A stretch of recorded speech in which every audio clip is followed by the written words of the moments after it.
नमस्ते आदाब, मैं anchor Divya Kamble CBN news 18 में आपका स्वागत करती हूँ। CBN न्यूज 18 हर समस्या में आपके साथ, हर खबरों में सच्चाई से आपके पास, क्योंकि हम सच दिखाते हैं।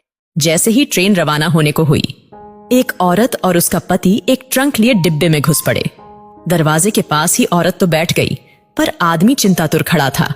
जानता था कि उसके पास जनरल टिकट है और ये रिजर्वेशन डिब्बा है। टीसी को टिकट दिखाते उसने हाथ जोड़ दिए। ये जनरल टिकट है, अगले स्टेशन पर जनरल डिब्बे में चले जाना, वरना 800 की रसीद बनेगी, कह के टीसी आगे चला गया। पति पत्नी दोनों बेटी को पहला बेटा होने पर उसे देखने जा रहे थे। सेठ ने बड़ी मुश्किल से 2 दिन की छुट्टी और 700 रुपये एडवांस दिए थे। बीबी लोहे की पेटी के साथ जनरल बोगी में बहुत कोशिश की, पर घुस नहीं पाए। लाचार होकर स्लीपर क्लास में आ गए थे। साहब, बीबी और सामान के साथ जनरल डिब्बे में चढ़ नहीं सकते, हम यहीं कोने में खड़े रहेंगे, बड़ी मेहरबानी होगी। टीसी की ओर 100 का नोट बढ़ाते हुए कहा। 100 में कुछ नहीं होता, 800 निकालो वरना उतर जाओ। 800 तो गुड्डो की डिलीवरी में भी नहीं लगे साहब, नाती को देखने जा रहे हैं, गरीब लोग हैं, जाने दो ना साहब।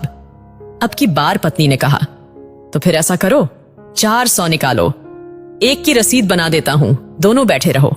ये लो साहब, रसीद रहने दो। 200 रुपये बढ़ाते हुए आदमी बोला, नहीं नहीं, रसीद 2 बनानी ही पड़ेगी, ऊपर से आर्डर है, रसीद तो बनेगी ही। चलो जल्दी 400 निकालो, वरना स्टेशन आ रहा है, उतरकर जनरल बोगी में चले जाओ। इस बार कुछ डांटते हुए टीसी बोला।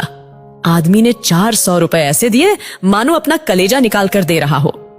दोनों पति पत्नी उदास रुआं से ऐसे बैठे थे मानो नाती के पैदा होने पर नहीं उसके शोक में जा रहे हो। कैसे एडजस्ट करेंगे ये 400 रुपए? क्या वापसी की टिकट के लिए समद्धि से पैसे मांगना होगा? नहीं नहीं। आखिर में पति बोला, 100-150 तो मैं ज्यादा लाया ही था, गुड्डो के घर पैदल ही चलेंगे, शाम को खाना नहीं खाएंगे, 200 तो एडजस्ट हो गए, और हाँ, आते वक्त पैसेंजर से आएंगे, 100 रुपए बचेंगे, एक दिन जरूर ज्यादा लगेगा, सेठ भी चिल्लाएगा, मगर मुन्ने के लिए सब सह लूंगा, मगर फिर भी ये तो 300 ही हुए। ऐसा करते हैं, नाना नानी की तरफ से जो हम 100 देने वाले थे ना, अब दोनों मिलकर 100 देंगे, हम अलग थोड़े ही हैं, हो गए ना 400 एडजस्ट, पत्नी ने कहा, मगर मुन्ने में कम करना। और पति की आंख छलक पड़ी।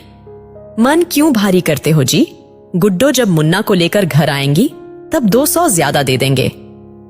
कहते हुए उसकी आंख भी छलक उठी, फिर आंख पोंछते हुए बोली, अगर मुझे कहीं मोदी जी मिले तो कहूंगी, इतने पैसों की बुलेट ट्रेन चलाने के बजाय इतने पैसों से हर ट्रेन में 4-4 जनरल बोगी लगा दो, जिससे ना तो हम जैसों को टिकट होते हुए भी जलील होना पड़ेगा और ना ही हमारे मुन्ने के 100 रुपये कम हो। उसकी आंख फिर छलक पड़ी। अरे पगली, हम गरीब आदमी हैं, हमें वोट देने का तो अधिकार है, पर सलाह देने का नहीं। रो मत। विनम्र प्रार्थना है, जो भी इस कहानी को पढ़ चुका है उसे इस घटना से शायद ही इत्तेफाक हो, पर अगर ये कहानी शेयर करे, कॉपी पेस्ट करे, पर रुकने ना दे, शायद रेल मंत्रालय जनरल बोगी की भी परिस्थितियों को समझ सके। उसमें सफर करने वाला एक गरीब तबका है जिसका शोषण चिरकालीन से होता आया है। एक कोशिश परिवर्तन की ओर। मैं अलविदा लेती हूँ, आपकी एंकर दिव्या काम्बले। देखते रहिए CBN Press the bell icon on the her YouTube समस्या में app आपके and never साथ, miss another हर खबरों में सच्चाई से आपके पास, क्योंकि हम सच दिखाते हैं। हमारे CBN न्यूज 18 चैनल को सब्सक्राइब करें।